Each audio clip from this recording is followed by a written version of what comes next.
about some things that I have in my studio. I guess this is like the beginnings of where it's my source material really. It's kind of this a mass of information that I've gathered over the last probably 15-20 years, and it's sort of sketches and photographs and things that I've sort of, you know, there's sort of photographs here of villas in Spain, anything that I kind of would going to find interesting that might enter into a painting at some point. It's not that it will enter into a painting that year. It might end up sort of years down the line. I'll reuse something and it will lose its reference of what it was originally.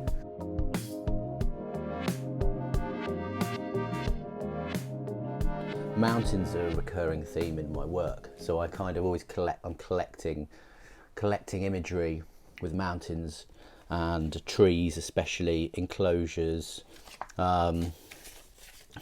This is a sketch of Spain again with some palm trees.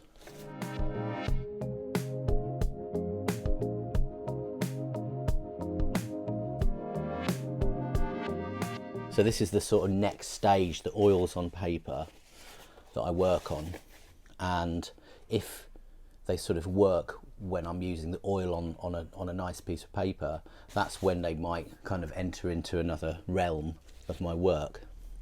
These are sketches of a tree, another palm tree here, just random sort of sketches of things. Dog on a beach. So when I'm thinking about a theme of work that I want to put together, and maybe a selection of things. I sort of start condensing things down, and I'll probably look at the mood. Like this is sort of like mood board. So the sea here is playing a big part in my paintings at the moment. So what we have here is more of a sort of concentrated selection that I've chosen from the sort of chaoticness of this mass, and I'm trying to piece together what my paintings are going to look like. So you know, there's like these sort of pueblos which are more seen down here within mountains. Mountains again are just this theme that always kind of keeps coming up in my work, which is mainly from Spain, where I've been the last sort of 10 years on holidays, and but within this wall there's a lot of information. So there's a lot of places where I've been. In terms of, this is Newfoundland. The paint on the actual photographs is quite deliberate. I mean, I'm trying to sort of create a sort of, the chance aspects of paint hitting the photographs are kind of a deliberate effect really. Whereas this imagery, it's been sat in the studio for so long that it's almost become so distorted, and that's how my paintings start. They start very distorted, and then they become defined through a process. Famous artists such as Craig Aitchison, who's a great inspiration of mine. Alfred Wallace is a massive sort of inspiration. So I'm using all of this information and sort of condensing it into the finished article really. So at the moment it's quite free. I'm thinking about coastal, I'm thinking about Spain, I'm thinking about Turkey, Newfoundland, memories of these places I've been.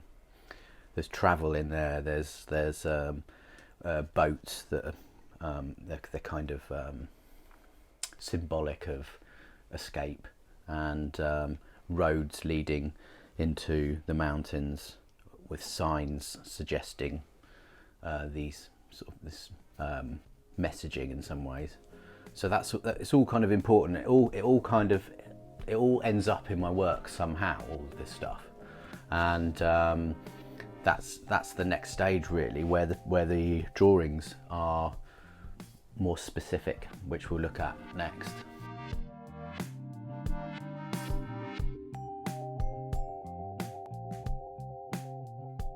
Here are a selection of drawings pastel drawings, crayons, and chalk pastels. And I guess this is the next stage in which I work from before I start painting. So I really want to sort of try and stylize or try and abstract or extract some sort of compositional quality within the photographs and within all the things that I've gathered, really. So this is the next stage.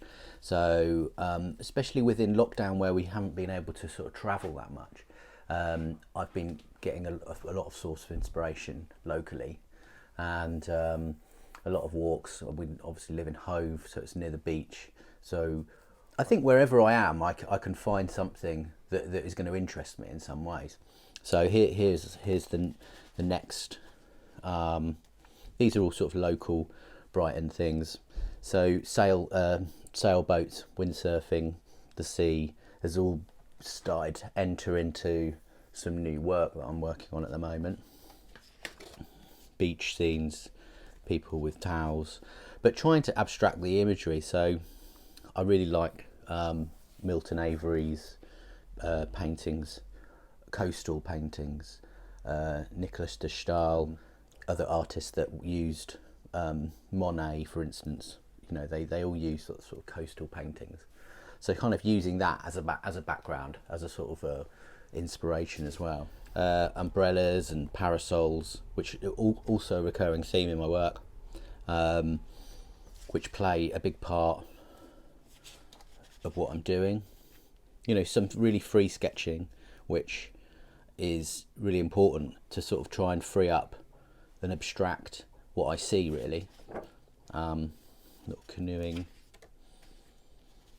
but we get a fair idea with, you know, with this sort of road. The roads leading into the distance are important because they are sort of symbolise or sort of allegories of some sort of escapism, or some sort of getting away from something or entering into something, which is an important theme in my work, especially.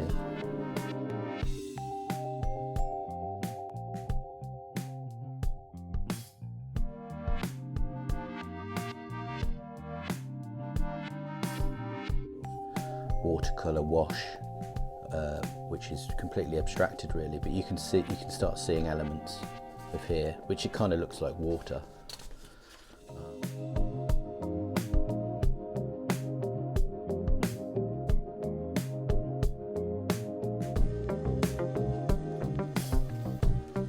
And then I kind of was fascinated with the imagining boats, sort of memories of the boats, which were quite interesting. So after the observational drawings, I start thinking about where I can add boats into my paintings, really.